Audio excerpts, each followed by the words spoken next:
Hey guys, and welcome to another episode of Mac Yak. We are here, episode number 62, and we have a special guest tonight with us, Dana. As he's known on YouTube here as Londo's Hair. Hey, you said it Yes, I right. didn't say Lando. He has a different name everywhere we go. Exactly, yeah. Yeah. Hot dog. Hot Hot dog. Dog, Discord. Discord, Jesus. Londo's Hair on the chat over here. So we've had Dana on Yep. before. So he, This is the been a third while. or fourth I time. don't know. I think I it's think a third. Yeah. Hmm. But I like his chair though. He has a racing chair just like me. So hey. Yeah. Yeah, we could tell exactly who's into wasting money and who spends Hey, it I got this wisely. cheap, man. This was like less than $100. That's pretty much what I paid for mine. I $100 think mine was about 130, I think, is what I think. The money I save, I spend on crap anyway. So. Yeah, I was gonna say, yeah. So, anyways, if you noticed, we got Grudy here in spirit right now. He will be with us later, but I just noticed. hopefully he notices his picture here soon that we picked up to put on there for him. We should have just made an animated GIF of him going like, I wish. just see how long it takes people to notice. So he will be with us later. He is still eating dinner, or or I think his girlfriend's still making dinner. Maybe I don't know, one of the two. But he said he should be there by 8:15. So I'm thinking he's just going to wolf it down. I mean, that's less than that. All right, Steve, stop texting me. I texted you 15 Yeah, minutes but ago. you know how it keeps going if you don't answer it. I have to Unless you turn the I setting have to off. dismiss it. So, all right, guys. So we're at episode number 62 already. And how you guys been doing this last 2 weeks Explain what since the last thing. week we didn't have a real a Macac show. We had Grudy Choose your words carefully. on his question and answers. He won't watch Yeah. anyways. So who's got the messy? Yeah, that's my office, man. You're not seeing half of what my office looks like. It's a I was responding. I'm saying I positioned the camera very carefully so you don't see Yeah, the, my 40 office by is 30-inch piece of wood by my finger. oh, That's you should pulled against the wall. you should see my office. It's pretty bad too. So We'll have a competition off camera. yeah. Off stream. I will win. I will win. You want to bet? Oh, who has the best room or best office or neatest office? The words. The messiest. I don't know about that. You saw my tour. Yeah.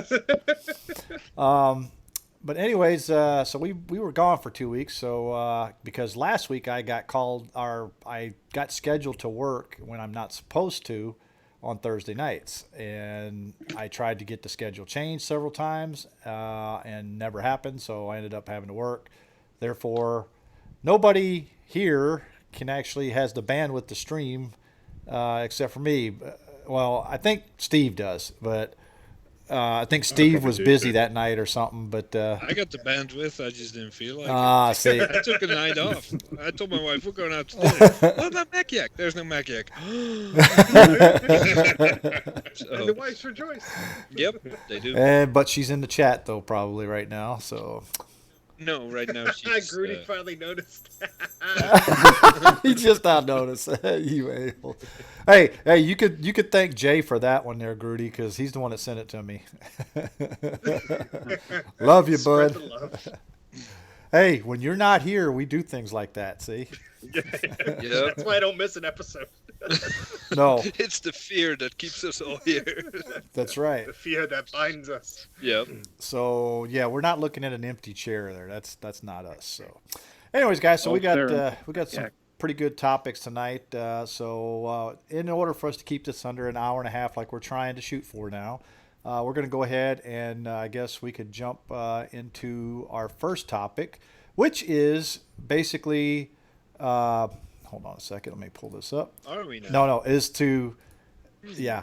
We want your input. What topics would you like us to discuss? So, what we want you to do is in the chat, think of some topics we haven't talked about on here recently or ever, and go ahead, type them in there.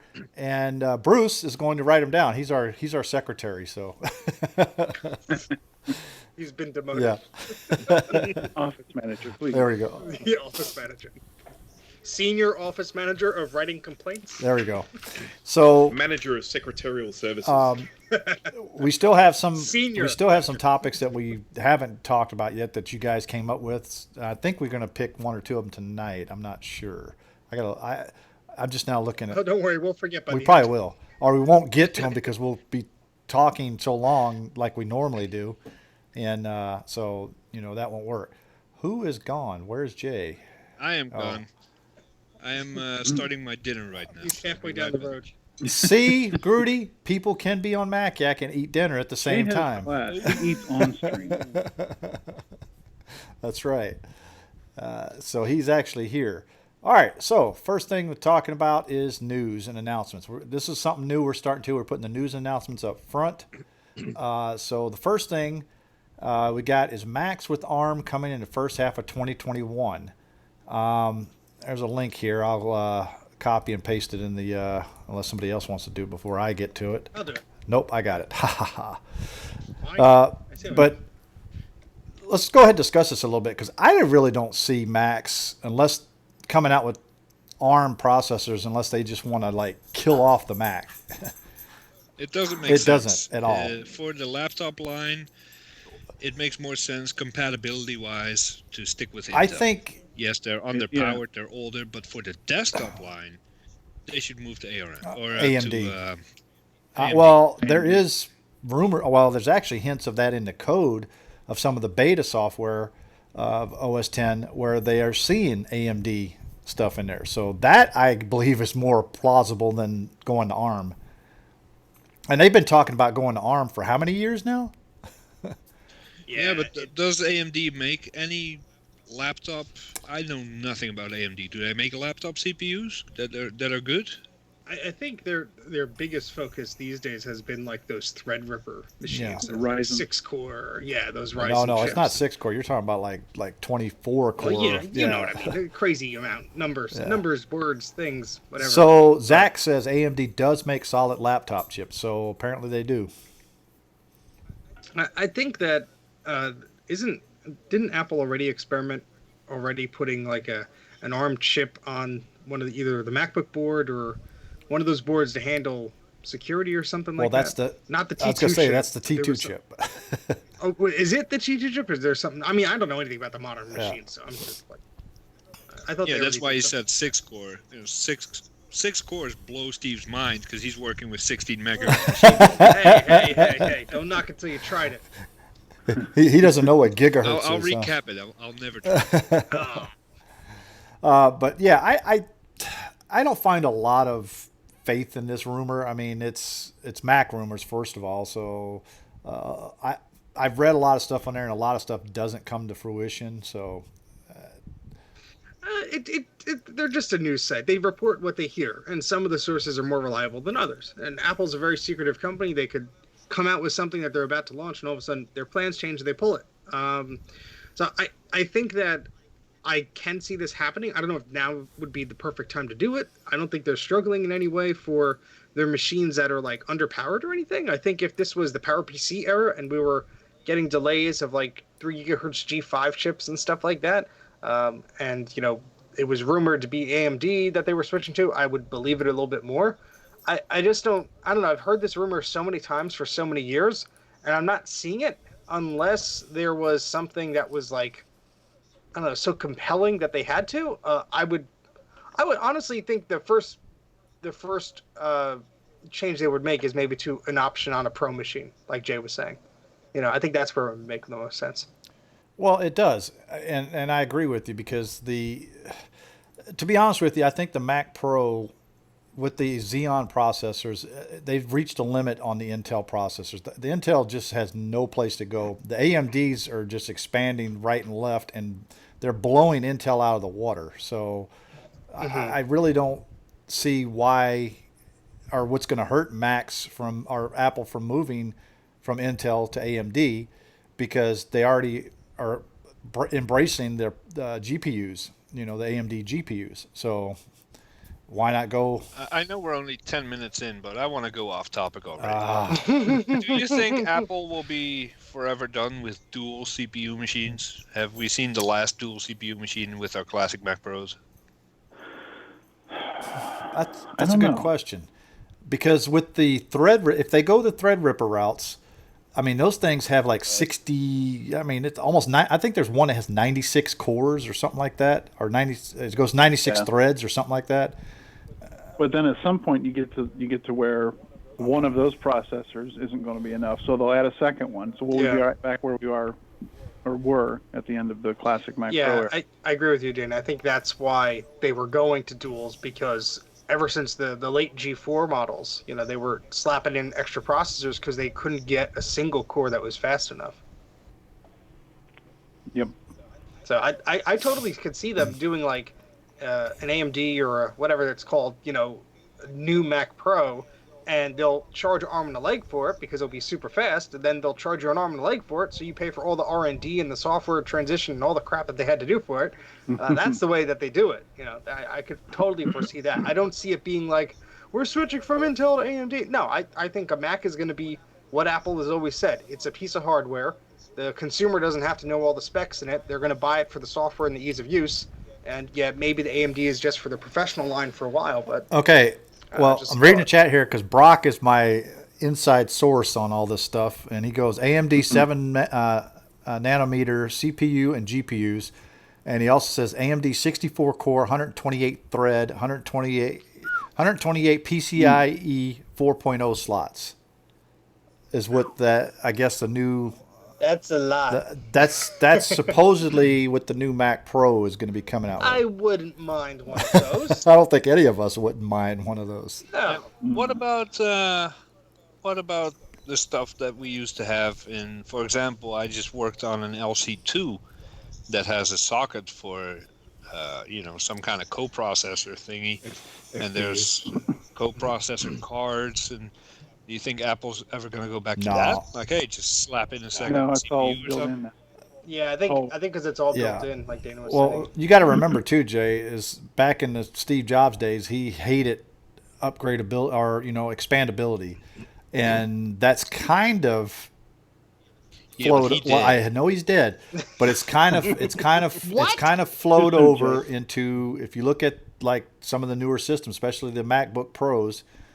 Even the Mac Pro doesn't have. I would hate to say this because it doesn't have a lot of expandability. Because look at it has a T2 chip in it, and you can't boot off of anything but those NVMe's that they have in there. And if you put a new one in, it doesn't work according to people. So I don't know. I don't. Yeah, I think that FPUs were something where it was an extra expense to add in that functionality, and now these processors are so cheap that it just doesn't pay to have one without Yeah. it. I mean, you have Intel for years producing the same exact chip, but putting a firmware on it that locks a feature out. It's just not cost effective to manufacture these different things with or without this. So, but I think that brings us to a good point of them just making these beautiful fast processors, and I'd be excited to see one on Mac Pro. I have no nothing against that. I think it would be interesting to see where Apple goes, especially them not being tied to one manufacturer of chips. We've seen them do it. They've had plenty of experience with their own ARM chips, inside of their iOS devices. So Yeah. be interesting to see. Is the Intel chips they currently use in the Mac Pro, is it the same socket as AMD No, Threadripper? no. Okay, just slap No, an AMD No, in there? for years, Intel and AMD chips have had different Yes. sockets. Totally different. I mean, they're totally different architecture. So they'd have to actually. They're direct competitors, so Yep. Yep. Well, for $2,000, I will try to convert your Mac Pro board to a new socket when the time comes. Good luck. No guarantee of Good luck. success. I don't think you're going to have any success with that. what board? I could do I it don't too, know. just glue. All right. So next news announcement we got is Apple to pay up to $500 million. Yeah. So I'm rich. yeah, we're all going In to be other words, rich. pocket Yeah. we're all going to get $1.50 at the Yeah. end of it. By I the love to time the see lawyers Apple get get all their Well, fair. this love is it. basically over the iPhone speed crippling when they started slowing down iPhones without telling users.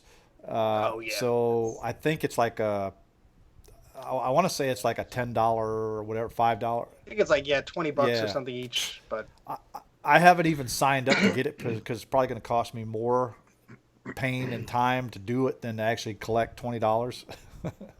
oh, I mean, I've signed up for these before. Usually you sign up to be on a list, assuming the legislation or whatever process goes through successfully, then you get something in the mail. So all you have to do is usually provide your serial number, provide your address, and they bug you, if anything happens to it. I was in a similar one for the Sony PlayStation lawsuit about the other OS removal. They originally quoted like you would get $60, and I had two systems, so I registered it. I got, I think, $6.98 in the mail, and another check. I actually have the paper right here. Another check here. Where's my address here? How do you just randomly have that paper on your desk? Because it sits on my desk. He has This everything is- on his desk. Yeah, this is like Sony, other authorization, whatever. And it's just, claim number. Here's the check amount, $3.02. And this was September 16th. This was the second check I got. So they originally offered $60, and this, whittled it down. All the lawyers' fees and legal crap got in Yeah. the way. So They tell you early on, oh, you could get $150 out of this. By the time it comes to you, it's like 74 cents. now, I'm not against Apple giving me 74 cents. We all know how Yeah. much we pay to Apple. But I have an iPhone 8. It's running iOS 13. For whatever the heck reason, recently it's been slow as anything, and it's driving me nuts. Full battery charge, the camera's just lagging, Dude, and no other apps open. Stop crying So- about it. Just restore the damn thing already. Yeah. No! Yes. No! Jeez. That's what backups are for and restoring. Yeah, but every Yeah. time I do a backup, it something's not right. Like something doesn't save, or You're That'll be another you're not topic for doing it another right. yeah. You're holding it You're wrong. holding it wrong. Yeah, there you go. Correct Yeah, me you're if I'm holding wrong, it but wrong. they were only crippling the phones when the battery was running flat. Was They that correct? claim. Yeah. Yeah, I don't know how much That's truth what they this is, say. but that's their official response. Is when Yeah. the battery was unable to sustain the peak performance or whatever, and now there's that beta check in your settings panel in the battery thing that is supposed to let In you know. theory, if you had, say, for example, replaced the battery, you would never have encountered this crippling. I shouldn't. My battery has claimed it's at 86% health for the past month, and it says I'm fine at peak performance. Yet I don't really trust that. So I don't know. Man, I have trust issues. What else you gonna do? Grudy. He's He's back. back. I just Yeah, stand next to someone him will like start the stupid stream for me. Oh, you mean like that? Oh, well, you Yeah. look the same, so Yeah. we'll just leave the Yeah. picture up. Oh, you're funny. Anyway, cheers, guys. Oh, you may be. Hold on. Whoa! What did you just do? Oh, oh, As you can tell, we're all about professionalism here at Mac. Yeah. Oh, of course. Yeah. yeah, Just yeah. watch Grudy, cough up a cat hairball. Yeah, Millennials keep complaining nobody wants to hire them. exactly. Yeah. All Now you right. know why. All right, our last news and announcement topic, and glad Grudy's back because this is one that's going to entail him, is I know last MacYac 2 weeks ago we talked about this one guy that made a video saying that PowerPCs cannot be used in 2020 anymore. And a whole lot of us got on there and kind of trolled him and said, you're wrong. And so I guess Mac Rumors, again, came out with a thread with both Grudy's reply video and the guy's video talking about it. I haven't got in there and read a lot of it. I mean, I read some of the comments, but I know Grudy told us to get in there and troll it, but I haven't, so sorry. Yeah, well, I'm inviting everyone to get in there and troll it. Actually, do the PowerPC supporting. Keep that thread growing because Manfred, aka the Macintosh Min guy, I don't even think he knows about this chat yet. So it's going to be interesting when he finds out about it. But yeah, just loved you guys to go in the link in the chat and join in the conversation about PowerPC and how it's still useful today. It's So, pretty cool they did Could you give this. us a 20-second summary of his video and your response? His video was, it's you can't use it in any way, shape, or form, basically. Yeah. And He my said response you can't, Bernie was, said you can. The end. Yeah. yeah, basically. And my Thank video you, was Dana.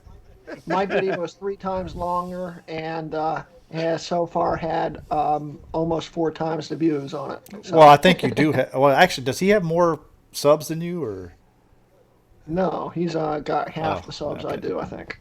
so?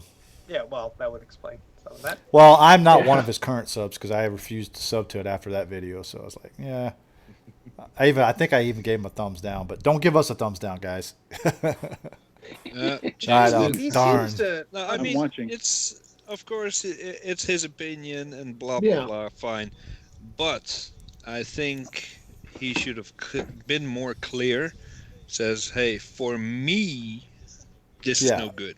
Yeah. Like all I do with my life is Facebook and YouTube, and PowerPC is not And for he me. basically, That's but he fine, basically made it but- sound like a PowerPC is cannot be used. Period. Right. Yeah, In basically. 2020, Well, I don't have a problem with the video. You know why? because you didn't watch it. No. Well, first off, I didn't watch it. Second off, if he's bashing PowerPC machines, that just makes the price lower for everybody else. So It's true. I It's just, true. oh, that G5 dual processor. No, that's It's garbage. worth You can't do nothing. anything. Nothing. Watch this video. It's worth nothing. Watch nothing. Look at this kid. He knows what he's talking about. I'll give you $1 for that. They're worthless. Worthless. tell you. Those 68K machines, even worthless. More worthless. Yep. Oh, they are. All right, guys. So that takes care of all our news and announcements tonight. So, And that's the end of the show. no, we have some topics and stuff, and I think they're going to take a little while. Some of these are going to take some time, but we're already 21 minutes in. So hey, we're doing good, I think. And no topic suggestions yet. So I come know. on, people. Wake up. Yeah. Do not Wake anger the up. Bruce. Ooh. You won't like it when Bruce gets Yeah. angry. Anyways, our next topic is one that Bruce is going to enjoy. I think it's probably one of his topics is repairing our tech. When should we and when shouldn't we? So I'm going to throw it over to Bruce real quick first. Well, I think this was actually Oh, was James' it? contribution. Oh, so, sorry. yes. Yeah, but Um, Bruce has a more pleasant voice and pronunciation. And I have a few things I'd like to include Well, later. the idea was value is different for everybody. Yes. Like I will not put $1 towards a new battery for a PRAM battery for a G5 because G5 is useless to me. I will put $100 towards an MDD because I love those machines. For someone else, like MDD over a G5, what are you smoking? So it's different for everybody. But when you put all that aside, when is something worth repairing? And we'll stick with Macs, iOS maybe, Apple stuff.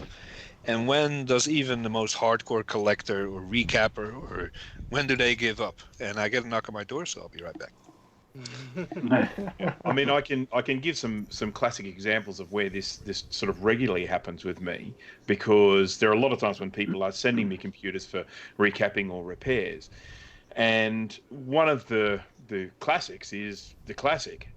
You know, someone sends a Mac Classic over to be recapped, then okay, you invest a certain amount of money on that, but you know, if it's going to take a lot longer, I mean, you think about what you would pay for a Classic. If you were on eBay or whatever, and you were wanting to buy a Mac Classic in working order, you know, what would you be prepared to pay? Now, if you have one that needs repairing and it's going to cost more to repair than buying a working one on eBay, do you go ahead and do it, or do you then just sort of end up, you know throwing it away or using it for parts or something like that? Yeah, and I mean basically. that really has to come down to the individual. I mean, I will waste a ridiculous amount of money on my own computers keeping them going, because I can, and because I don't like throwing away things, that I know I can repair. But at the same time, if someone's sending something to me, and there's a limit to how much I will invest in terms of free time on someone else's computer. I'll put in a little bit, but at the end of the day, I mean, if I look at something and think that's going to take me, 3 hours and the cost of me repairing it's more than it's worth, it really comes down to the owner of that to decide how badly they want it repaired. Yeah. Yeah, it's like you said, it's personal preference. For me, it's cheapness. If I could try and repair like a Mac SE instead of buying one, usually I'll do that. And these machines, they're not being made anymore. So unless you have a good selection of where you can get these parts, usually it doesn't hurt to just see and just just experiment, just look and see. All right, well, what's wrong with this? Can it be fixed? Is it a bad hard drive? Is it something simple? If you asked me months ago if I would recap a computer, I probably would not be able to do that. And I'd probably say, no, that's maybe too much. But now it's like, okay, well, that's a component. If I get a replacement component, I could fix that maybe. I think I'm sort of in the same bucket there with Bruce, where I spend way too much time, as you've seen as evidence from my live streams, trying to figure out or test something or get something working again. And the majority of the time, it doesn't work, or I spend another 3 hours the next day working on it because I'm stubborn and that's just the way I am. But 8-hour live 8-hour stream. live All stream. I'm I gonna was say. going to say, I'm at the point now where I could do that for you. It'll take me about 8 hours. But... So yeah, it's. I think you should be smarter than I am though, and set a limit to yourself, especially if it's something that's maybe not so hard to come by. If it's How you learn. yeah, if it's a webcam or something, or if it's a monitor or something, if it's easily replaceable, while they're out there and while they're made, go find the parts for it and replace it. But I mean, if you're up for the challenge, go ahead and do it. Just know that maybe your time is not exactly being spent in the right way. But if it's something vintage you can't replace, go ahead and go nuts. That's my If we were all gonna sit down, and even if we go minimum wage, we've all spent tens, maybe hundreds of thousands of dollars of our time fixing stuff that most people would probably not fix. Like, what the hell is this? Throw it out. Yeah. Yeah. Like Well, my that's G5. Well, I think Jay hit the nail on the head there. For us, it's a hobby and a challenge. Okay, we like to do it because it's a challenge for us to try to make something work that's broke. It may not be something that we use every day. Like Jay doesn't. I don't think he's going to use his MDDs every day, but he likes fixing them. I would love. Yeah, but you enjoy fixing them. So there's a big difference between what we do as far as fixing. Now, Bruce fixes them and gets paid for it. So that's a different story because people pay him to fix those classics and stuff like that. So, yeah. Well, my argument is it worth fixing when it's to rarity, for instance? Like if you have a broken video card, if it's a video card like a Radeon 9000 or a 9600, which I have a stack of broken ones, which I haven't tossed yet, but I've been also using them for parts.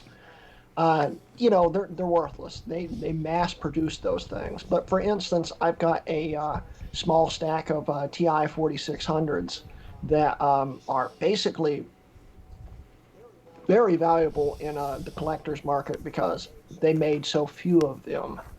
And I'm lucky all of mine work except for one. And I'm not tossing that one out. In fact, I'm going to get it fixed somehow or way, shape, or form.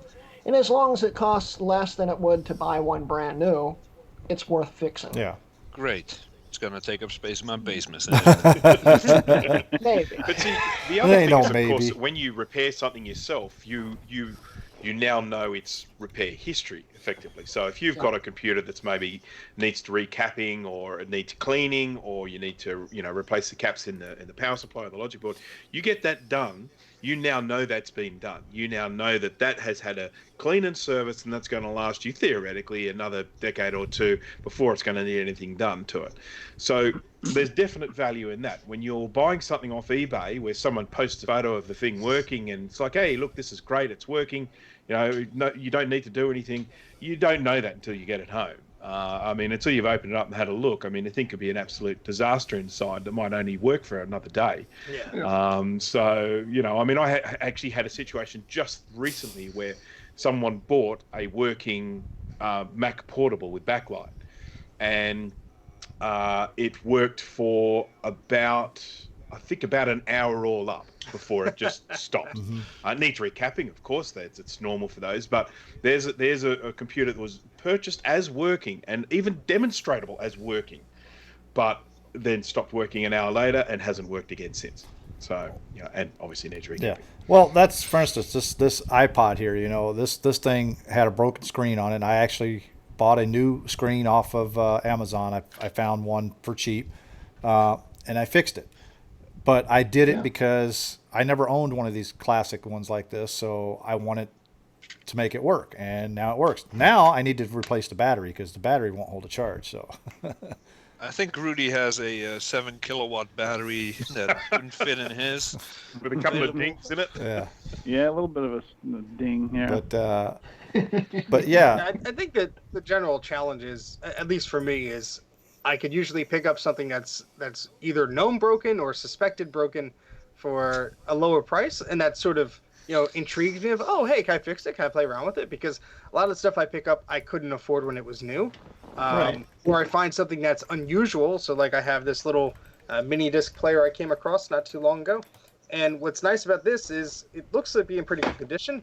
The battery was all corroded and everything, so I'm thinking if I charge up a new battery, put it in, maybe it'll work. But it's in pretty good shape, and you don't see these every so often. They weren't that popular in the U.S., so Right. it's just something that I think of, when I'm looking at yard sales or whatever.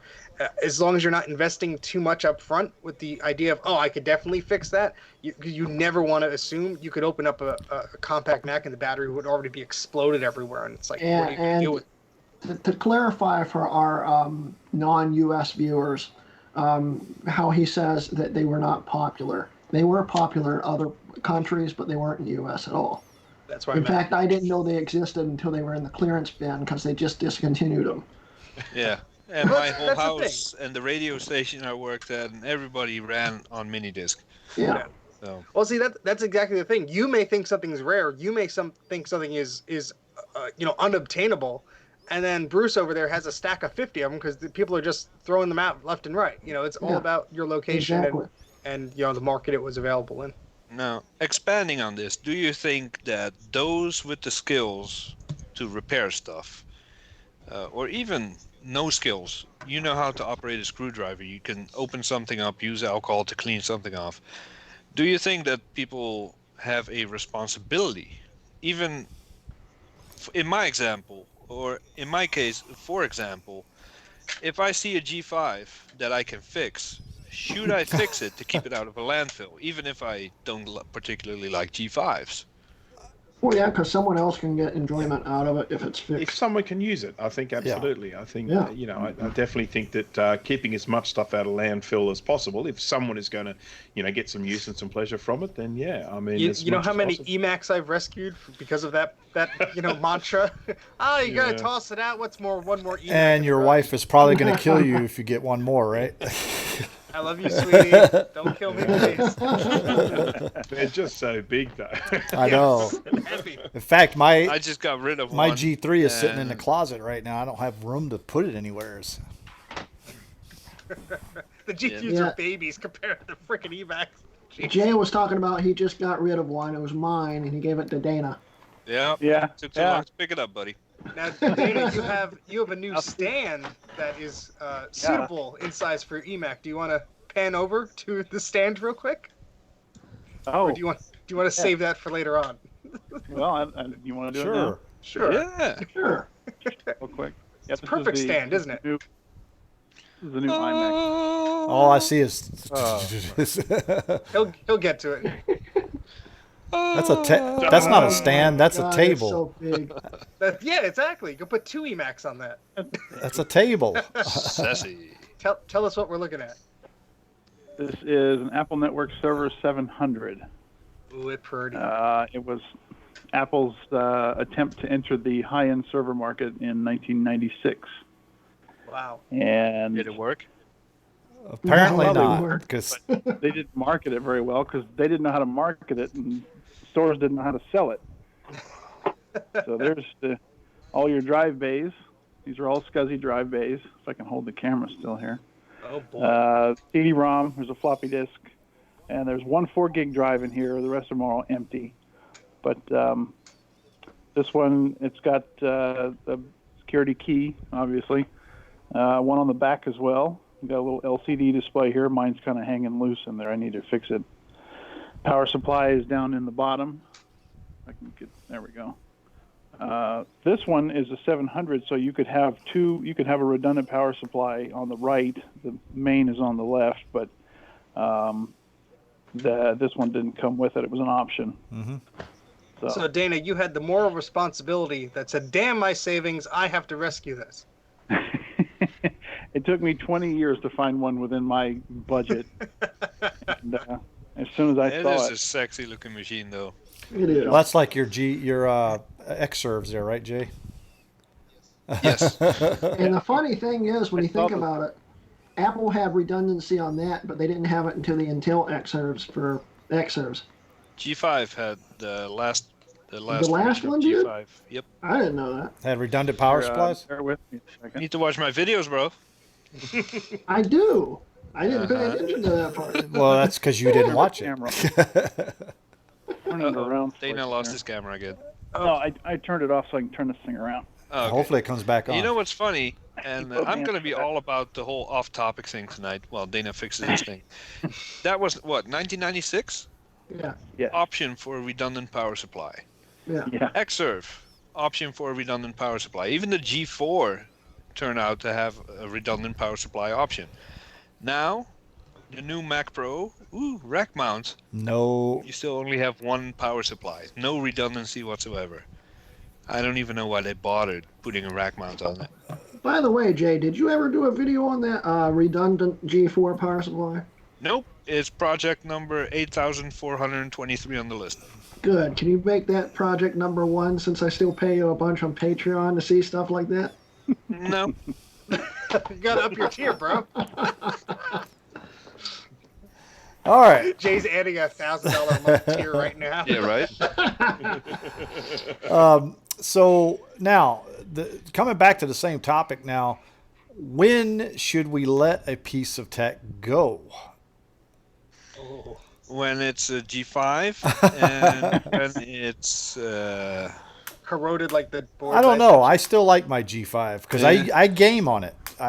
So I think when it's beyond repair, let's say, so in my case, I acquired a liquid damaged one. Jay couldn't even, use his magic to get most of the cleaning most of the gunk out of it. And it was just a goner. And so it's a parts machine now, so I still won't toss it. I'll probably keep it for the case or something. well, that's the same with that 1,1 that I acquired for free. I pretty much gutted it once I got my 4,1. I gutted it, and I still have some of the parts. I still have the logic board, stuff like that. I think I've sold most of the parts to Mike. He got the sleds and some other stuff, and because of course the sleds for a 1,1 don't work with a 4,1 and up. So because Dana, you're not supposed to be showing pornographic materials on this But- channel. No, it's okay. It's okay. but I still kept the case because I like the cases. I mean the cheese grater or whatever they want to call it case, the aluminum Mac Pro case is the best case I think that Apple ever made as far for their Pro series. Well, it's basically like this. If you feel that it's not worth saving, you should toss it. And Just find someone else to take it. I have the perfect example, but I'm never tossing it because it's Dad's computer. My Macintosh Plus is basically eradicated. It's never going to be able to be fixed. Why? I mean, it could be, but then, well, it's because all the caps are bad in it. The disk drive is messed up. The analog board's bad. Exploded And we got a guy in here with us right now. All things Yeah. Guys, 3 actually. And the case Send is I that just Mac wanna Plus get my on hands a on it. world tour. Yeah, send on a and the world case is tour. all chewed up because when I was a kid, I tried to open it with a screwdriver. Who cares about the case? You put putty over it. I got a spare Fixable case. Issues. I got a spare Well, case. honestly, I might get it fixed one day. But Oh, now you're reversing your I'm never story. going to get Now the you're- floppy drive fixed. I'm going to leave it the way So it is. I'll use he's next going to let fall. it sit there with that cap the paper juice hanging out with the the front. cap juice on there, eating away at the board. Yeah.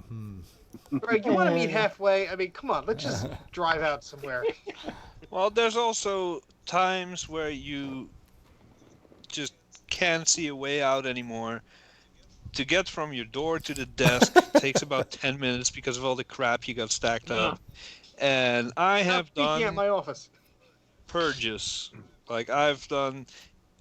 First, I offer it available, typically to the guys from MacYak or on Discord, and I give them all of 30 seconds to respond. And then if I get no response, say, hey, I got a stack of power books here. You know, displays are probably good, boards are all right.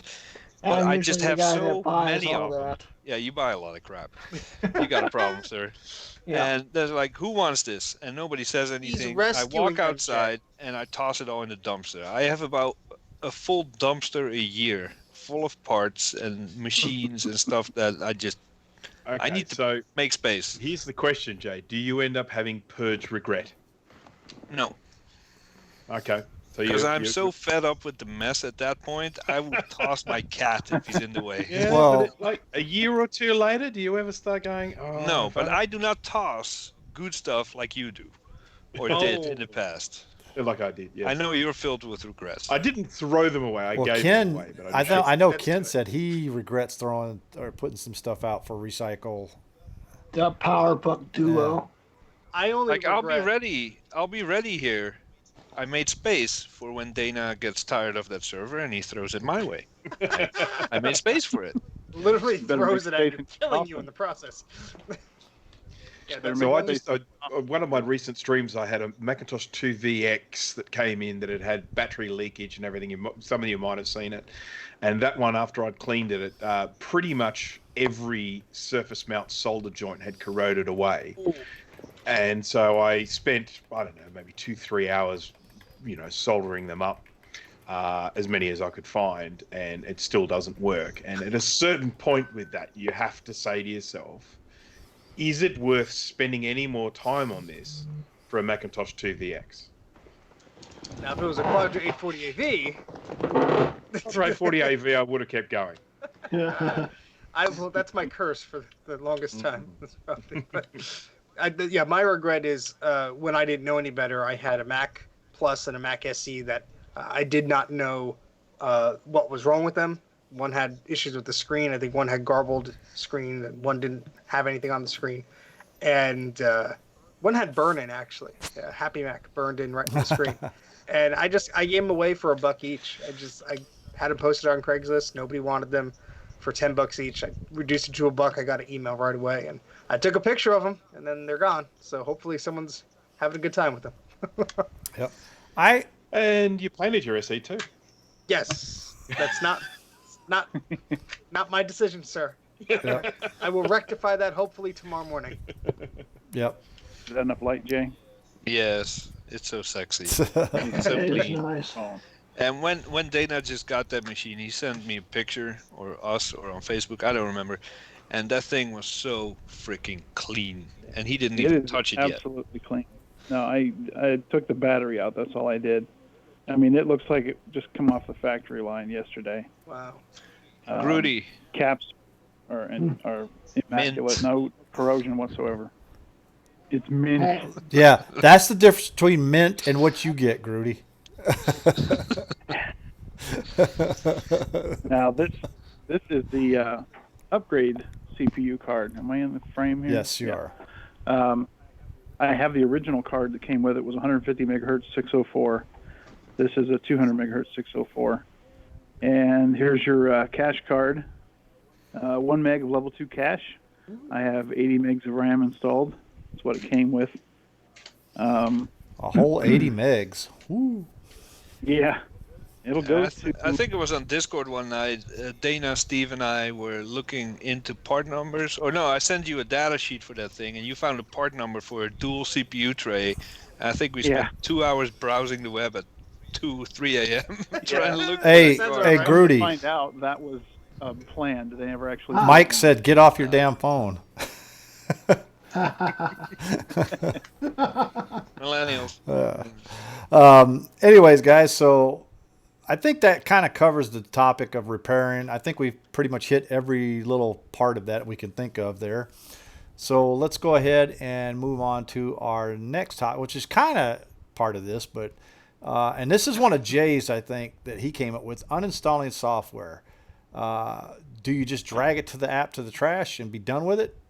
I know most apps like that work like that on a Mac, but some, like it's Microsoft, doesn't do that. It puts little things all over the place, so you gotta go and get something to clean it up with. Or Oh, the Macs do that too. You got a bunch of crap in your library and this application support. And Yeah, close that. One of the main the attractiveness from the App Store was people, and including Apple, kept saying, "Oh no, installing an App Store downloads to your applications folder. If you want to delete it, just take the app and trash it."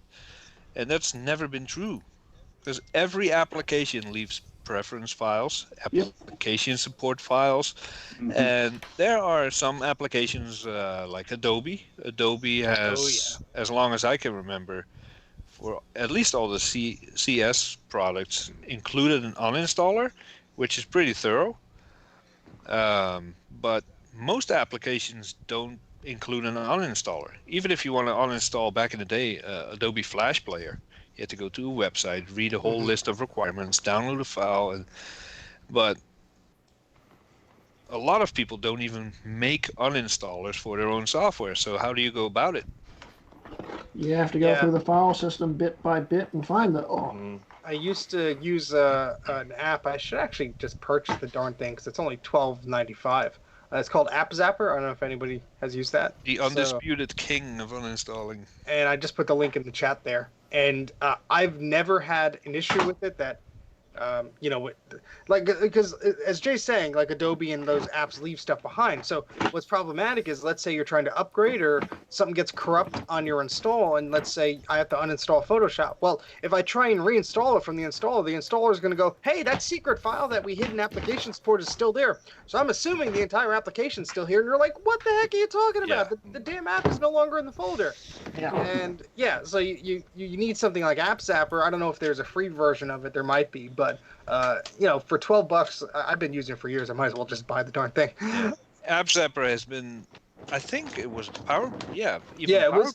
had I remember using it on. And I love their tagline. It's, if you go to the website, I don't know if it's still there, but App Zapper, the uninstaller that Apple forgot. Yep, And it's true. It's still there. Yep. It's true.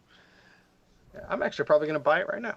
Oh, here's my Patreon. I like Multiple Brock's computer topic idea. license. Oh, now that's a turn off. yeah, I don't really uninstall a lot of stuff, because the stuff I do install, it either I have enough hard drive space. I don't never really worry about reclaiming space. I think I'm like Jay sometimes. It's like when you get too much stuff on there, you just wipe it and then start over again. That's not me. Well, When it's full, I just buy another hard drive and keep there going. you go. But I don't uninstall a lot of stuff. I mean, usually when I do install something, I actually install it because I want to use it. I don't have a lot of apps actually on my computer here. I just have apps that I actually use, that. Well, if you've seen Bruce's doc. Well, yeah, I seen Bruce's doc, and my 49-inch wide monitor probably could not handle all those icons. I don't know how his monitor does. So here's a question. Here's a question. If say you use the uninstaller that comes with Adobe CS. Now, obviously, it's going to leave behind preference files and other sorts of information that if you reinstall, it's all going to be there just as you had it before. Are these files? Well, we're not talking massive files here. We're talking, preference files and little, kilobytes. Accessory files.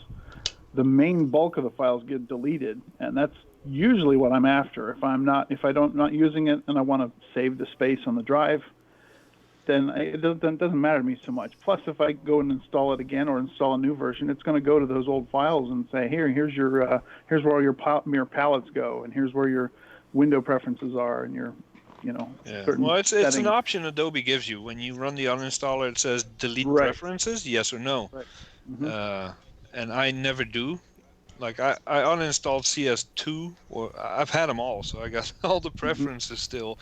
And when it says, do you want to uninstall the preferences? I'm too chicken to say yes, in case it might grab if I'm uninstalling CC 2020, it might accidentally grab the CC 2019 preferences, so I never say yes. So I got a list of preference files this long for Adobe only products that I Which, don't even have you know, anymore. if those are there, they're not interfering with anything. They're not taking up a lot of space, so it doesn't bother me so much. So I wonder how many programs actually leave once you uninstall them. If you just trash the app like Apple says, how many of these programs are leaving files behind that are, you know, massive and wasteful and Well, the application support is usually what does it, depending on the kind of application. Like if you toss Final Cut Pro, the application support on my machine alone is like 15 Oh gigabytes. yeah, it's huge. Yeah. So, man, Yes. okay. See, now there we're talking. You need to do and it. that's when an application like, and for those who don't know, the application that Steve mentioned, AppZapper, you drag the application to it, and it goes out and finds, or by checking the hard links in the application, it knows, hey, these preference files belong to it, this application reports, this alias. It collects all those files, and you click zap, and it deletes all associated files with that software, and it's really Now, useful. question for that though. If you delete it, let's say you deleted a program and you download AppZapper, can you delete all those preferences and stuff? You have to. No, you need to source So you need file. to reinstall it Yeah, and then I think so. do it. Okay. Yes, but, and there's going to be some backlash on mentioning this, but there's an application out there called Clean My Mac. Not Mac Keeper, Clean My Mac X. It's a maintenance program. Part of it, one that I highly recommend, by the way, part of it is an uninstaller. That one has the ability to show you a separate list of I think it calls it forgotten items. Okay. So preference files, application support that haven't been touched and are not actively linked to any software. So with an app like that, you can delete those old remnants without having to reinstall. That's nice. I just want to mention real briefly, Matt's Tech in the chat posted a name of one called App Cleaner, which is a free version of AppZapper, kind of. Just download it. It seems to work pretty well. Gives you the same list of stuff. And Cool. so, for example, if I use App Cleaner here and if I drag Adobe Photoshop CC 2019 to it, it does a little search for a Don't do second. No, I'm not going to do it. But it gives me over 15 or so files. Most of them are 119K, you know, under that. There's one that's 14 megs. But these could be bigger, you know, and you could uncheck them. You don't have to remove all of them, but yeah, pretty simple to use. And I got into these kind of apps before I even worried about uninstalling. I always did stuff through the Finder. You know, we're talking macOS 8 and 9, early versions of 10. And it was fun. But if you feel adventurous, you want to get to know your file system and all that, you can figure out which files belong to which application. If you open the installer of any random program, with the installer open without clicking continue, there's a file menu that says files, and it shows you a list of all the files and the path of the file where this installer is going to be dropping stuff. So if you don't feel like installing an app just to figure out where the components are, and you don't trust apps like that, for example, like AppZapper and App Cleaner, then you can just launch the installer, check the file menu, files, and you get the whole list of. Now I got a quick little. It's kind of going off topic just a little bit, like Jay does a little bit. But when did we start calling them apps and applications? When we used to start calling them programs. Yeah, I was wondering that myself. that I've was- never called them. I programs. have. Programs has always been a Windows thing. For as long as I can remember, Apple's always called them apps. Well, Apple's always called them applications. I think Yeah. towards the rise of Xcode and the iPhone, they started calling them apps. I think around 2006, 2007, Yeah. even before the SDK was available for the iPhone, they sort of abbreviated that as like the cool thing.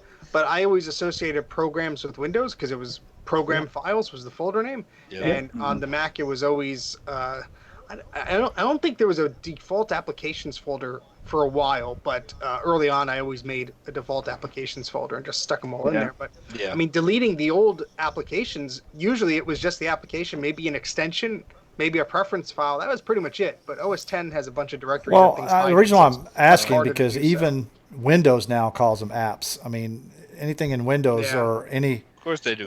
Well, that's because when 8.0 came out, they went to that Metro crap, and they actually literally use Okay. mobile apps. That's why they call them apps. But regular Windows programs, just they still call programs. Something I just wanted to throw out there because, like I said, I don't remember when it, because I grew up when it was still programs. I Me grew too. up with, Yeah. MS DOS and stuff like that. An old 8088, computer. So, which we had. Yeah, I mean, I the had- term is interchangeable, of course, but I think that the hip term is apps. Yeah. I mean, I often fall back to the old names. Today at work, someone asked me a question about formatting a flash drive, and like, yeah, use what was it? Use disk first 8 instead of disk utility. Like I went back 20 years. Disk first 8. I don't know. Or, where, so I mix up NDD, terms all Norton the Disk Doctor. time. Yep. Yeah. All right. So, anything else on this topic before we move on, or No. Yeah, I think we're good. we're moving right along here? So, talking about apps and stuff, but now we got something. I think this is Jay's little thing. There is a refresher course on wiping media the right way. I know we had a talk about this. I think in one Mac Yak a while back about actually wiping your hard drives the correct way and the number of times you should do it, security wise, to make sure your private data is completely gone before you actually throw it away like a lot of people do, or go and recycle it, someplace. Because 3 words: rare earth magnets. or I'd like to tell some customers that come in where I work at is take a drill and drill through the hard drive 4 or 5 times, and guess what? It ain't going to be readable anymore. Yeah. Well, the reason I put that topic on the list, I bought a few IDE hard drives that I needed for a specific system, Oh, and they I'm were looking full of forward to data. this. And we're talking 20 to 60 gigabyte hard drives, and they were packed. They all came from the same seller. They were packed. We had QuickBooks or Quicken, whatever it used to be called, going back to freaking before I was born. We had a private stash of porn so enormous that wow. There Was that were back in the days when you hit letters. the little disco music? intimate letters to at least 4 different people. Like, this guy was a player, but letters to different people, photos that I wish I could unsee. And if I wanted to do anything malicious with this, I would own this guy. I would, so I emailed him and I said, listen, here's what I got. Yes, you're probably embarrassed right now. Don't worry. I erased it. And before you sell more hard drives in the future, or zip drives, or floppy drives, or any media whatsoever, here's how you wipe it. And I gave him, a little rundown. Was it his stuff? Oh, yeah. Was he Oh, yeah. embarrassed? I mean, come on. Oh, You got to yeah. spill the. Did he respond? Well, it's a guy that I know from the area where I It's a guy he knows. live. So, yeah. I'm like, Oh, you should have held it over his head and be like, look, you got to give me some deals now. Or I'm gonna... I could have, but no. Well, Uh, speaking of all that, yeah. You have a large porn collection? no, but I bought this mini stack. I can't No. see the camera. Wait a second. I can see it. Yeah, I bought this mini stack. This is I think a 1.5 terabyte, 2 terabyte drive for a Mac Mini Oh, I have one of those. that sits under it. Yeah. I bought this from eBay a few months ago, and I plugged it in and realized this guy's whole life was basically on this drive. And I started getting really curious because there's family videos and pictures and stuff on it. So I did a research on his name and found out that he had passed away in July. Okay. So I found his wife on Facebook and emailed her and said, yeah, I said, there is so many personal things on this. Do you have a backup of it? And she said, no, I don't have a backup of it. I'm like, I'll make you a backup and mail it to you. And that's what I did. Yeah, And I think she that was very grateful. But some people just don't understand what they're about to sell to someone that's going to sell it to someone else. Because I bought this from a third party on eBay. She had, I guess, sold it to that person, and they sold it to me. Some people just don't understand that something like this may have some irreplaceable stuff on it before they get rid of it. Yep. Yeah, I had a neighbor who put an old PC tower out just to the curb right next to my house. So it was trash day. I went to pick it up. It had everything in it. RAM, hard drive, everything. So I said, oh, maybe it's dead. I turned the thing on, booted right up, no password. The guy's tax returns right on the desktop. Yep. And so I knocked at my neighbor's door. I'm like, is that your computer? He's like, yeah. And I'm like, okay, well, just so you know, like, you're not password protected and all your data's on there. Oh, yeah, it wouldn't turn on real good, so I just thought I should toss it. Like, well, here's turn your on? hard Well, drive. I have a PowerBook G4 back here that I rescued from Recycle where I work at. They just left it there. They didn't even see them leave it because they left it in a place they're not supposed to, which is right inside the door of where I work at. They're supposed to bring it in and leave it at the counter. Yeah. Well, I found it there, so I saw it and I was like, oh, I'm taking it. So I took it, and when it booted up, no problem. And like Jay says, it has a lot of pictures and stuff on there. So basically, I wiped the hard drive and everything. So it's, but you got to do that. I mean, there's some people out there that won't do that. I mean, and that's Well, also in the situation of where Grudy had, someone passes away. I don't know what this thing is. Maybe I could sell it. Maybe I'm trying to pay medical debts or whatever. You sell it, and you don't know who it's going to end up to. I got a PowerBook G3 years and years and years ago, and it had branded in the plastic the name of the school or whatever. And right on it was like the principal's like tax return or whatever. It was social security number as a folder, with just like all this stuff. And it's like, if I wanted to be an evil person, I could, go nuts. Yeah. where'd Grudy go? He just You guys left. remember the Exerve raid that I got? Oh yeah. It turned out to be a backup server for a pretty prestigious school, I think in New York somewhere. It was everywhere. Student evaluations, psychological reports, grading, everything. Everything was on there. And this was like, I think I got it with 7 terabytes. It was full. Well, I don't know what's worse, to be honest with you. I don't know what's worse, whether it's, hey, here's a computer, there's sensitive data on it, so we can't sell it, we're going to just destroy it because we don't understand how to take a hard drive out. Right. Or, hey, here's a computer, there might be some personal data on it, but go nuts. I mean, I can't stand going to Goodwill and finding, the floppy disk holders and seeing like one stray floppy disk that blended in so they didn't destroy it, because Goodwill will do that. At least the ones by me, they just throw out all the disks because they don't want to be liable for anything. It's pretty sad. So I don't know what's worse, to be honest with you. And of course, I the always other thing just is that erase the stuff because I don't we're all care. talking about situations when people just abandon computers just as they are.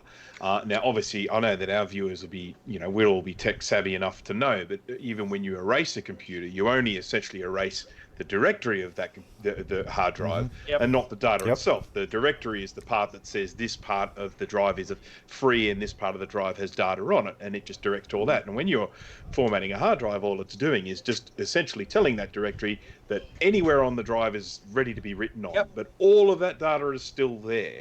And so people who even think that they might have done the right thing by going in and pressing format have all of the data is still there if someone has some recovery tools.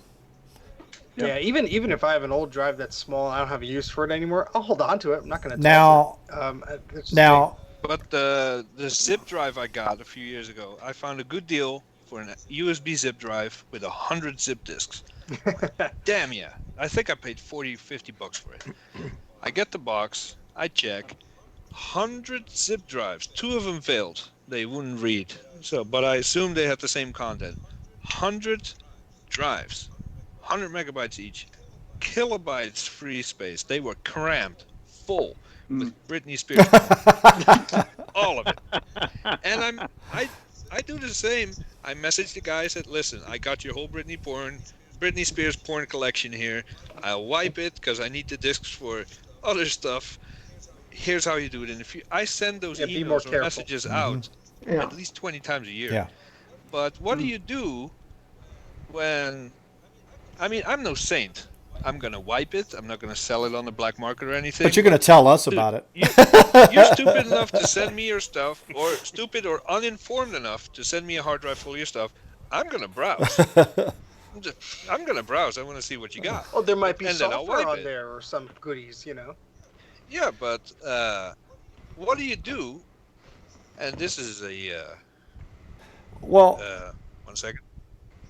So Yeah. is writing over with zeros? well, here's the thing: is it? No, it is not. But what do you do when you buy a hard drive and you find something truly bad on it? Yeah. Yeah.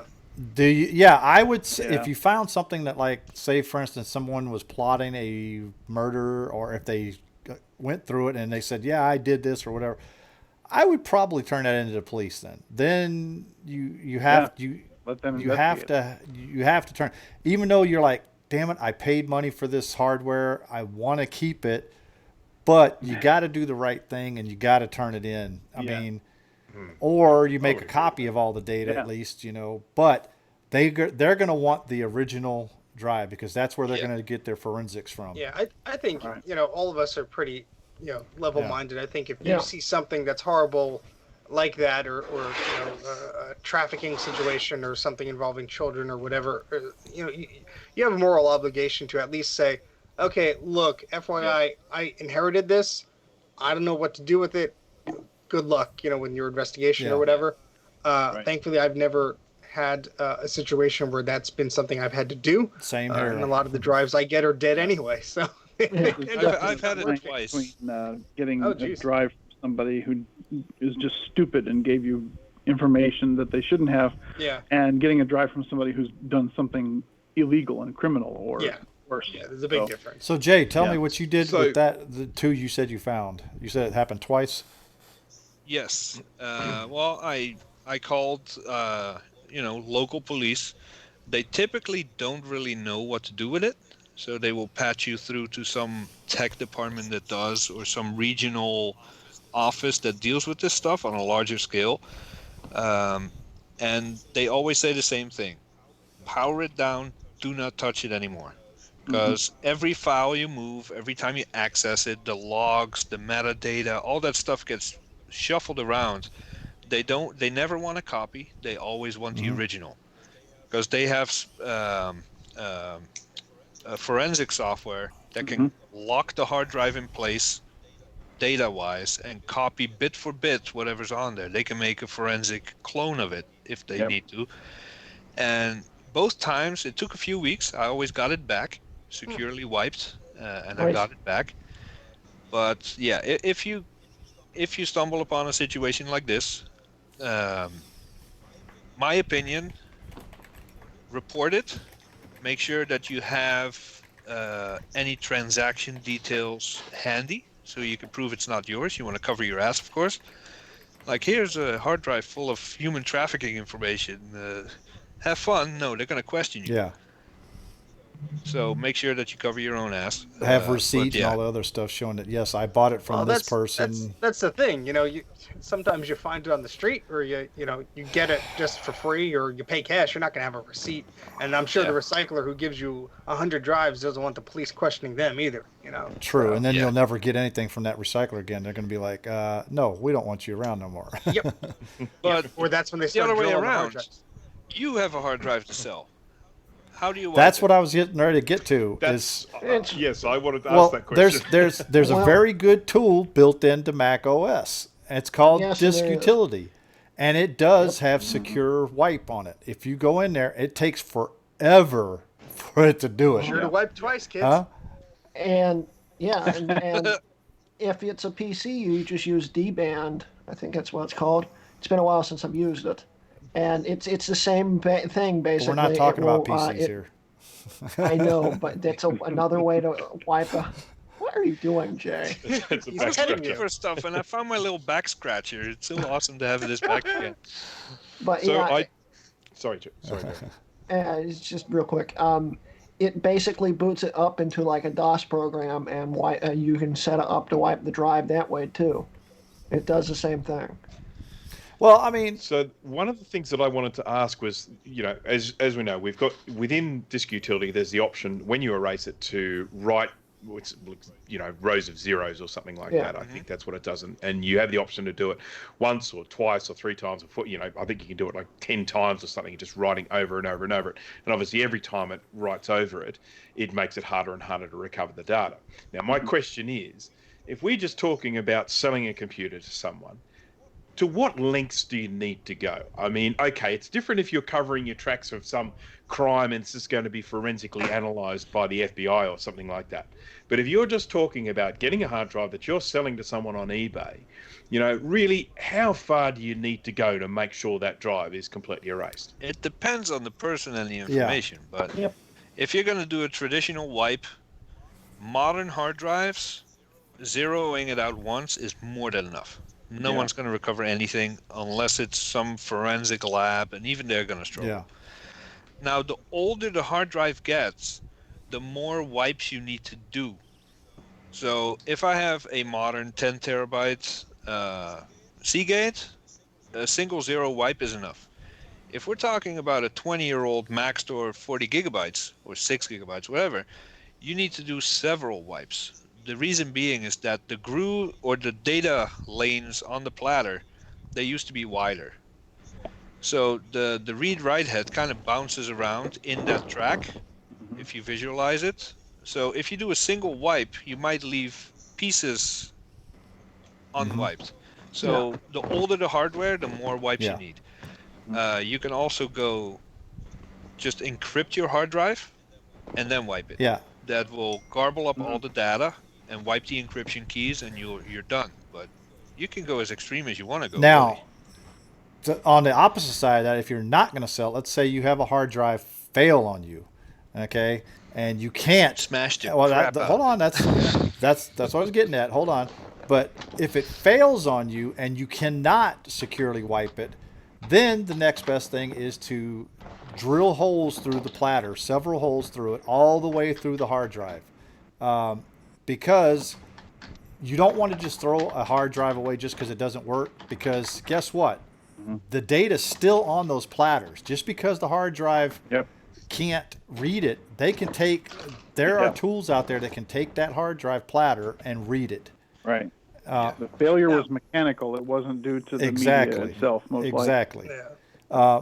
But Yeah, you do yeah. have to keep in mind that that's not an easy job. to No, do. it's not an easy job. So Yeah.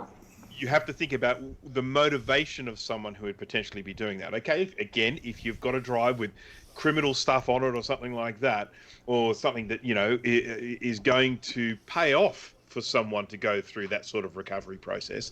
But on the whole, you would have to think, I mean, why would anyone bother doing that? I'd say if I had I have a little a USB flash stick that I keep in a filing cabinet. It has like tax returns and stuff on there, and it's encrypted and such. But like if that were to ever break, I'd grind it up. Or Yeah. like And- I would want, because that stuff I wouldn't want there. What if it was like a photo collection of like my personal photos and family scans and stuff like that? Maybe, but I mean, I'd probably just hang Well, on. now, to it. now we've been talking about spinner media. Now, what about the the solid state media, like you just talked about, Steve? Because that's a different wipe feature. Because in order for you to securely wipe something off of that, you could do the same thing, write zeros and stuff to it. It'll do the same thing. But if the media stops working, again, you're going to have to take a hammer, physically smash the actual RAM chip itself. I know They're Jay probably easier to break, Jay though. does Or this. microwave. Yeah, it. I know Jay does a lot of that to Macs that the place he works for, to actually securely wipe them. Yes, we have a BFH for that specific purpose, but you can whack the crap out of a hard drive, and it'll be full of dents. It's not gonna. Unless you shake it and you hear the glass rattle around in there, so that the platters are actually shattered, you have in the compass. And that's the reason why I Yeah. said drill through the whole thing. If you Yeah. drill several Well- holes through the platters, Yep. you will not. They have dedicated crushing arms and stuff for them too. It literally crushed the whole thing. I Have had you a- ever throw it seen into a those hard videos drive on shredder. YouTube where they Hydraulic feed hard press. drives into one of those shredders? I can look at that Yeah. forever. Oh yeah. Yeah, it's Yeah. fun. I had a friend that his mother worked on sensitive medical records, and so it was just a hard drive that was the computer was using, but in cache there was some stuff, and so when they upgraded the drive, he took out the screwdriver, undid the top plate of the drive, took it out, took all the platters, ran a videotape head eraser all over the magnets, so it would I demagnetize still, it or I whatever. still would And- not trust wait, that. I'm not done yet. I'm not done yet. Then he proceeded to drill holes through it, and now he has a wind chime outside. So, But so magnets, drills, and Yeah. weather. I'll lift my And he hung drink, on to it. and you can see Yes. the circles on this one. Ooh. I use it for coasters. I do too, actually. With my luck, though, the data of the hard drive, unfortunately, that I had an incident with, I want to get the data off, and I cannot. And it's just one of those Yeah. things. So, but I have the to be opposite. honest with you, the Again, government. send it to somebody to have it done. Yeah. It costs a lot of money. Yeah, I'm not paying $2,000. But to be honest with you, the government has lots of ways to pull data off stuff you would not even imagine. Okay, stuff that we can't even imagine, they could pull it off. Because when I used to work for the government, when we took classified hard drives, we did that machine like Jay was talking about. We had a machine there that we would feed them into, and it would crush them. I mean, it was like Comes out as it was a confetti. metal shredder. It was a big metal shredding machine. So it's like a paper shredder, but for metal. Yeah. And it would come out with little bitty pieces of metal and stuff. I mean, that's how. Yeah, good luck piecing that Yeah. back together. But for solid state drives, and you guys or audience can correct me if I'm wrong, the most reliable way to erase a solid state drive is to just erase it through disk utility, just wipe it, normal erase, and then you can use software or command line. I use software for it. Use the fill command, where it fills up until the last kilobyte. It fills it up with random garble, so that, because on a solid state drive you don't have the traditional mapping that a hard Yeah. drive does. So this bit of data can live here or there or there or there. You don't know. So you have to fill up the entire SSD with random garble to overwrite whatever may be there. So to my knowledge, that's the best way to securely wipe an SSD. I always go for those things, and then I encrypt it, and then I wipe the key. But if there's a better way to wipe SSDs, I would love to hear it. I have a quick tip for zip disks. Uh-oh. So Click of death. either the pre-manufacturer click of death that you get in it, or you accidentally attach a 12-volt rail to the 5-volt. That'll do it. That'll kill it pretty quickly. I think you've had experience with that, Steve. Yes, I may or may not have some evidence of this. All right. So is that about all we have on this topic, or I think I think we've so. covered. This was a refresher course. I think we but covered every we can which go more way in depth. to actually destroy or wipe discs that we can think of. I know that I could think of. Well, what if you have backup tapes like Steve? Nah, never mind. That's a demagnetizer. Well, one of those. tapes you could feed into a shredder actually. Fire. So, I mean, Magnetic tape is pretty resilient. I even if you take all the tape, I would say take all the tape out of the cassette and then run one of those demagnetizers. either over. I that or think that's just pretty take it and trustworthy. throw it in a fire. Throw it in the Yeah. fire. Yeah. That too. Breathe in The those good environment, chemical man. goodness. Yeah. Yeah. Helps really nice. The bottom line is, before you sell anything that at any point in time had any of your data on it, Yes. wipe Yes. it. And if you don't know how, even these little memory cards, yeah, I sometimes get them. Like I'll get an old camera at a thrift store. The card will be on it. Photos will be on it. I'll run PhotoRec, and like a gigabyte of past photos will come back. One actually, I forgot to mention this. One had a photo a guy took of like a envelope or whatever. I guess he was testing out the camera. Had the guy's mailing address. I actually sent him a letter with the SD card, be like, "Hey, dude, I think these are your pictures." And he responded back like, "Oh my gosh, thank you. You know, it was my kid's camera or whatever, and we thought we lost it, or I don't know what the exact story was. I had to find I took a picture of the letter he sent back, but It was just like one of those things where it was a You 1 get gig all the card. fun stuff. I get SD cards, flash drives. This was like hard back drives. in. This I was, always get everything I buy has porn on No, it. this I'm trying to think of. This was like 2005, You love it, 2006. It was like a 32 meg card that was just in this like Canon digital camera I picked up. So 32 megs, I was like, whatever. Like I'm not gonna use that up. But Well, 32 megs And nowadays. if you don't know how to wipe your media, ask somebody. if it was 32 Yes. gigs, I would have burned a CD to him or whatever, and then Yeah, right. kept the card. But anyways, that's our topic on that. I think we pretty much hammered that one into the ground. I like that little pun. Yeah, pretty much. All right, so last topic we got tonight, Steve's Archive Adventures. So it's about something. We don't know what, but it's about something. I'm always lazy about providing you guys details. Sorry about that. But this is kind of cool. So on the stream the other night that I did about Macintosh memory sims, Dana provided a cool checklist or a spreadsheet rather that had some good information about memory sizes and named for modules and stuff. And while I was looking through my bin of memory, I found this. This is a little book. And let me move my microphone out of the Doesn't way. look little. This is Looks my, big. well, it's a little booklet. And this is That's my, a little booklet. it's a all right. It's a book. I don't know what do you want me to call it. It's a paper product. It's not a textbook. How about that? So it's a novelette. This is a Transcend memory guide, and basically Transcend is a memory company. This is from June 2000, so it's 20 years old. But what's nice Wow. is there's a list, and it's just a list of all their memory modules. Now you might be thinking, why is that useful? Well, a lot of memory modules, yes, they'll have the name on it, but some won't have the They're logo. not And to identify. no. exactly. And so what you could do here is, let's say I'm looking up a manufacturer here, and this is based on manufacturer of computer. So in the beginning will be Apple. So let's find Apple. So here's Apple in the beginning there. And we have Centrus 610, Centrus 650, etc. So let me pick an example. I'll pick a Mac SE. And so they say the standard memory was either 1 meg or 2 megs. The max memory is 32 megs. Number of slots, 8 slots, it says. 2 banks of 4 is how it has to be installed, I suppose. Product kit, 16 megs. And then there's a part number and a manufacturer number. So what you could do is maybe Google that or do an eBay search and try and find some memory. Or back in the day, you would have looked it up in a catalog or something. But it's nice because it does list some, information you could find online pretty easily. But what's nice about it does actually have like printers and stuff like that. So this will go into like LaserJet printers and stuff. And some of that stuff isn't really too documented. So it's pretty interesting just to see in a little book. I don't know how often I'm going to be referring to this since most of the Macintosh information is online. But I did the other night when I was chatting with Dana and Jay.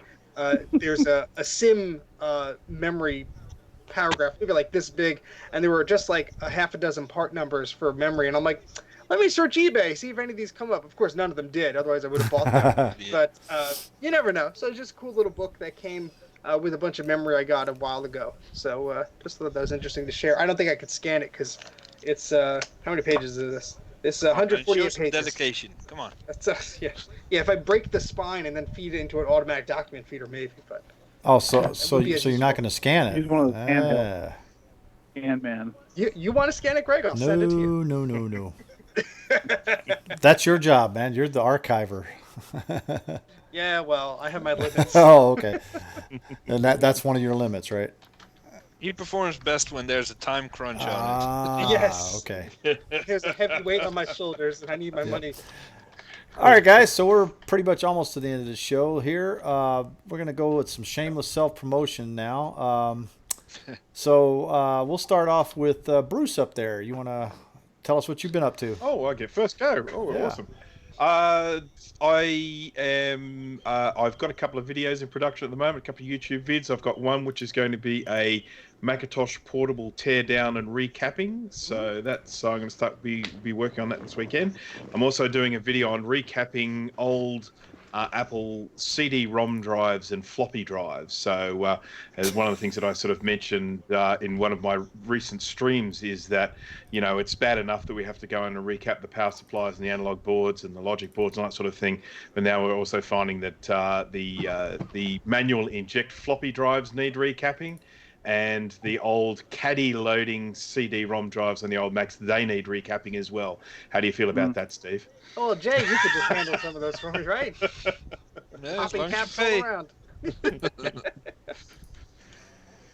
Actually, I really did actually want to just say something very quickly. Just a quick mention to a couple of guys. One of my recapping customers, Dean Sullivan, he very kindly sent me a gift the other day. He sent me a bezel and a CD-ROM drive so that I can upgrade my Macintosh 2VI from the non-CD one to the CD one. Ooh, So that was nice. very nice. He just sent that as a gift. That was fantastic. And also to Tristan Merritt, I did a favour for him, and he paid me for that favour the other day with a Centrus 610, which I have here and will be recapping soon. So It's just good big to know that you're friends with Tristan. Yeah, He's a great guy. I've Yes, he mailed is, him a yeah. lot of things through the last year and a half. I think I still have some of his stuff here. You got some Yeah. of everybody's stuff there. Dude, Yeah. I know. Yeah. I don't think you have So anything of he's, mine. he's So. He's in Melbourne. Tristan's in Melbourne, and I'm in Sydney. So, Yeah. so I was picking up a How Quadra far away 848 is V. that? It's a long. It's about an 8-hour drive. About an 8-hour Yeah. drive. So it's a fair Okay. distance. All right, next up, Steve. So I've been doing a lot of recapping streams. I'm finishing up a video. If you're a Patreon, you got a sneak peek of it today in the afternoon. I sent out a video, and also that included an impromptu little mini tour. So I'm working on finishing up the video for the product I'm not naming right now. Some of you in Discord probably saw a sneak peek of it too. But other than that, I'm working on some of my iMac videos, and I hope to do a video on the mezzanine card slot very, very soon. I just have to have the time to. I have to have the time to rip open the damn thing and do some testing with it. How is the clone video coming along? Yeah, that's a nice question there, Grudy. All right, Jay, how about you? I have nothing planned. Nothing for a stream anyway. I received a few boxes, a few power supplies to do Pixels mod for people. Today I received a dual CPU tray because someone saw my live stream on Dana's Oh boy. board repair. It's like, hey, I have one that doesn't work. You want to take a look? And sure, I'll take a look. So I got boxes piling up. And Be it sure should to be run fun. the clock when you do that one. Yeah. But no personal projects. My dad is in town. I'm gonna spend as much time with him as I can. Ooh, That's cool. nice. I'll be working on my I'd website like to primarily. meet him someday. Yeah. You could Yeah. drive How and about you pick up come your pick crap, up your too. crap and then you can meet him. All right, Dano, how about you, man? I actually started filming the CPU upgrade on my Mac Pro, and that everybody knows how that went. So I filmed it right up to the part where I completely broke it. And Jay then, fixed it. You've Days had it back later for after- 2 weeks. huh? You've had No, it back for I- 2 weeks. I filmed the end after I got home, putting everything back in after you sold me the new CPU. So why don't board. you But, type in your YouTube channel there if you have one in the Well, in- not yet, but I can Yeah, type in the it chat. here. But yeah, I thought about putting those clips together and making a video so people can watch the hilarity. Watch the I horror. actually, I did not have the clip of me completely slashing the board with a pair of pliers. Oh, things are come good on! that You you're not you got to put that in there because we're gonna, No, we're gonna that's it. comment on there. Hey, what happened to the slash on there? He's saying he didn't record that part, Greg. Yeah, I didn't record. Oh, So. Sure, he did. yeah, he recorded it. He just He deleted has I it. had- pictures he can work in there, though. I Yeah. know what good content is, so if I had, I would Well, definitely. you put can it in actually there. take some of Jay's footage and show into your video. See? Exactly. Yeah, Jay's rates are very reasonable. Royalties are very cheap. Yeah. So yeah, but what was a bad situation turned into a good situation. I got to go and finally meet Jay and his cat Meatball. Yep. I think he spent more time with Meatball than me, but it's all right. Don't be jealous. What about you, Greg? Which Greg? Me? Oh, that's right. You, yeah. Oh, yeah. I've got a couple of new stuff. Like I said, if you look behind me right there, that's my new project I'm going to start working on. It's a iMac. Well, where are we It's an looking iMac at? 2008 Oh. that I got for free. That the guy said the display was going out on it. That it was flickering and doing stuff like that. Yeah. Well, Sounds like the I have inverter. never. I've had it running for a long time now, and it has not flickered once on me yet.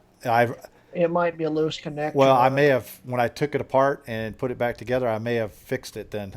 Yeah, that might be it. It was a loose connection on the inverter. Probably. That iMac's so happy you Yeah. fixed it. But I got it. It didn't have, and again, goes back to our security stuff. It didn't have a hard drive. It didn't have memory. So I threw in what memory I had. I only had 2 gigabytes of the memory that it took. I threw it in there. I threw a SSD I had in there and put El Cap on, and it works fine. You know? Sweet. It will run Mojave beautifully on an SSD. Yeah. But I still need more memory before I could do that. Jay, That's true. You were supposed to remind me 3 days and ago. I did, but then you were like, you still forgot about it. No, I said remind me in the evening. And I did. So at 2 p.m., I can't help you. Jay, He's you can still set a drinking in zero the reminder afternoon. now. And last but not least, we got Grudy. Yeah, I've got a number of things coming along. This Saturday at noon Eastern time, we will be premiering Max, the guy that won the Trains of Britain, the guy that won the MacBook. Will be premiering his video, which is a very interesting video, very fun. Then I've got a few others that I am working on filming. I've got a few more iPod videos coming along. I already got the piles of parts for them. And I'm going to get back to actually doing Mac videos. And I've got a stack of stuff I have to film for that too. So it's coming along. Cool. Wait, you haven't been doing Mac videos? No, I've been doing iPod videos. Your iPod Oh, was- okay. Yeah. Oh, one thing I forgot to mention was that this little network server over here, I am going to be doing a video series on that. And I've been downloading lots of information. I'm trying to write it up as far as how I want to present it, and it's coming along. I've had some Nice. other projects, for work and things get in the way, but Steve knows what that's like, obviously. Yes. But, You Yeah, should I'm release a like it. trailer. Like Yeah, iMovie has these templates for movie trailers. I could do that. Yeah. And there's a That's summer of 2020. So, I that's could just quickly say I made a mistake before. Sorry, I read the wrong name. It was David Peake who gave me the free bezel and CD-ROM drive. I read out the wrong name before, so I just want to apologise Thank you, David. to David. Thank you, David. Okay, sorry. Continue. Shame on you. Shame. All right, guys. So we're at the end of our show here. So if you want to, make sure you hit us up on Discord. I posted the link up there so you guys can see it. Just make sure if you've never been on a Discord, you're going to get into one channel. It's going to look like it's dead. We have tons of channels in there, but you actually have to read the rules, and you have to actually read the rules because otherwise you're not going to know what you need to do to get the rest of the access. Yep. So make sure you do that. Make sure you hit the thumbs up. Make sure you subscribe to us. Make sure you hit that notification icon. Remember, we only go live once a week unless Grudy's testing because he did that the other day or last week. So he went live twice. He didn't do a private one like he should have. But anyways, we only go live once a week, so you're not going to get inundated with alerts from us. So make sure you hit that alert button and hit all alerts. We're not going to sit and hit your inbox with a bunch of alerts. So just to let you know that. Other than that, I think that's about it, guys. If you guys got anything else, then No, we're I'm good. going to go ahead and call this quits then. And we'll see you guys next week. Do our Brady Bunch See you goodbye. guys. See ya. See ya.